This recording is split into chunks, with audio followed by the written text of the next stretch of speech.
Alright, dalam episode ini saya ingin memberitahu Anda sesuatu bahwa sebenarnya ini sangat danger sekali. Kita registerkan satu orang. Oke, emailnya di sini saya buat Valir dan saya akan register. Oke, jika kita sudah masuk ke homepage yang mana sebenarnya place message-nya juga belum ada atau pesan lah bisa dibilang itu belum ada pastinya. Kita akan pelajari juga nanti, namun untuk sekarang yang paling penting adalah jika misalnya kita registerkan lagi satu orang dengan email yang sama contohnya. Seperti ini. Ya, sekarang kita lihat di database tadi sudah masuk yang namanya valir@example.com. Yang mana jika misalnya kita lihat strukturnya itu adalah unique untuk email user. Begitu juga dengan username-nya. Jika misalnya tidak percaya, Anda juga bisa melihat itu tepat pada database yang ada di folder Anda di project migration users table. Username unique, email juga unique. Alright. Harusnya jika misalnya sekarang kita tes dengan email yang sama atau username yang sama, register. Oops, duplicate entry valir@example.com katanya. Alright, kita kembali. Kita coba misalnya memberikan username yang sama. Kita copy apa yang ada di sini dan kita paste di sini.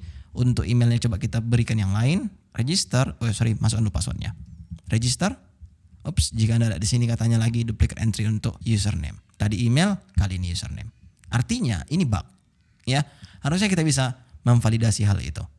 Bagaimana caranya? Alright, coba dulu kita pergi ke app HTTP pastinya di sini ada controller untuk register controller.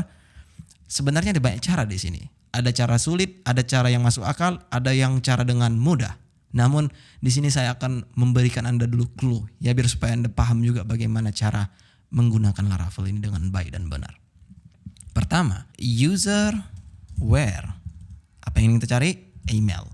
Equals to request email. Tapi itu tidak cukup, Anda tahu karena kita mempunyai satu lagi username, maka di sini kita bisa buat or where username equals to username. Kemudian kita bisa buat di sini first. Jika sudah sekarang ini bisa masukkan variabel dan di sini kita cek dia. Jika usernya ada, ya akan kita buat seperti apa? Kita buat seperti ini saja. If ya user, artinya jika misalnya usernya deteksi ada, maka harusnya apa yang kita lakukan di sini kira-kira seperti itulah.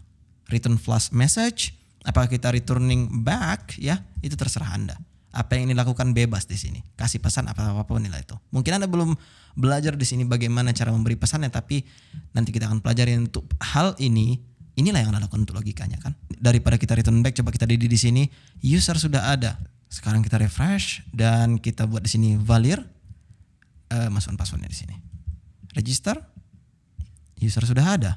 Oke, kita kembali. Terus kita hilangkan dulu emailnya, kita buat yang lain, ABC misalnya, tapi username tetap yang sama dan passwordnya masukkan di sini. Register. User sudah ada. Coba kita daftarkan orang yang berbeda. User sudah berbeda, mari kita register. Alright, jika Anda lihat pas, tidak ada masalah di sini. Very cool, Anda sudah melewati step yang paling bahaya yaitu adalah bug. Namun sebenarnya kan cara ini memang masuk akal dan bisa pula gitu. Tidak ada masalah untuk itu jika misalnya Anda ingin seperti ini. Tidak ada masalah untuk itu. Ya. Namun permasalahannya adalah ada cara yang lebih mudah dari ini kan gitu. Itu yang ingin kita bahas di sini. Oke, coba dulu ini kita komen dan kemudian di sini kita bisa buat satu lagi validasi dengan nama unique. Ya. Nah, jika misalnya saya enter dia akan langsung buat di situ. Mungkin Anda tidak tapi saya iya. Langsung dibuat di situ prefixnya apa aja, tapi itu tidak penting. Nanti aja kita bahas itu. Kita buat di sini unique ya. Colon apa nama tabelnya? Nama tabelnya adalah users. Kemudian selanjutnya nama kolomnya apa? Username. Nah, di sini jika Anda lihat untuk separatornya, saya buat di sini itu adalah koma.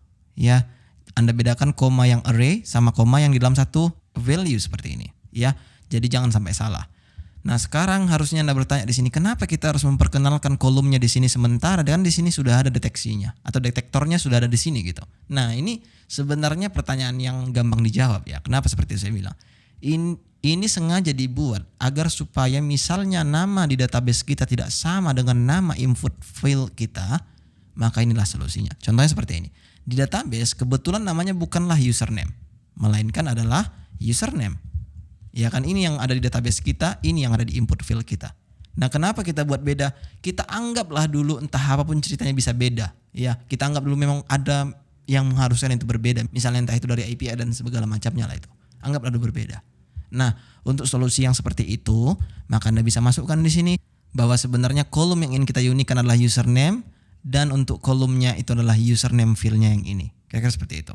Maka jika misalnya username dari input sama dengan username yang ada di database, maka dia tidak akan bisa. Nah di sini case kita kebenaran mereka sama ternyata. Kenapa sama saya bilang ya di username di field kita username namanya, di database namanya juga username. Maka di sini kita bisa hilangkan dia. Sama kejadiannya ketika misalnya kita ingin buat untuk yang namanya email. Ya maka di sini kita bisa copy dan paste ke sini. Alright, tidak perlu kita buat di sini email kolomnya karena dia sudah tahu bahwa sebenarnya di sini itu sama dengan yang ada di database. Artinya sekarang ini tidak berguna lagi. Nah, coba dulu kita refresh di browser. Kita registerkan lagi satu orang dengan email yang sudah ada yaitu adalah Valir. Register. Dan jika Anda di sini, the email already been taken katanya. Oke, daripada Anda sulit-sulit tadi untuk membuat message ke sana, return back, ya kan seperti ini. Select dulu usernya lah. Ada tidak? Kalau nggak ada, jangan lakukan apa-apa. Capek kali gitu. Kalau misalnya ada yang mudah seperti ini dan gratis lagi, ya kan? Coba dulu kita pergi ke sini lah, kita copy misalnya username-nya, ya kita masukkan dulu passwordnya. Oke, kita mendapatkan error yang sama. The username has already been taken. Yang mana ini kita dapat out of the box lah kira-kira seperti itulah. Jadi Anda pakai Laravel ini langsung dapat gitu. Luar biasanya itu gitu. Nah, oleh karena itu sekarang harusnya ini bisa kita hapus. Dan Anda tahu selanjutnya jika misalnya ada field unik Anda bisa buat seperti itu. Jika misalnya kolom yang di-input beda dengan kolom yang ada di database, Anda bisa masukkan kolomnya tepat di sini dengan cara separate by koma. User name misalnya seperti itu. Alright. Jika sudah, sekarang harusnya Anda bisa melihat di sini kehancuran apa yang kita lakukan. Contohnya kita registerkan satu orang yang berbeda, register, dia tiba-tiba redirect ke homepage. Namun what the hell man, apa yang terjadi pun tidak tahu. Apakah aku sudah register atau belum? Tidak tahu. Mungkin jika misalnya kita yang mengerjakan website ini kita tahu bahwa ketika misalnya user sudah redirect ke homepage maka dia sudah terdaftar. Namun user apakah tahu atau tidak? Pasti tidak. Dia akan bingung bahkan di sini. Nah oleh karena itu disinilah Anda perlu membuat keterangan bahwa user kamu sudah berhasil melakukan pendaftaran. Jika misalnya Anda ingin membuat seperti itu, saya akan melihat Anda di video berikutnya.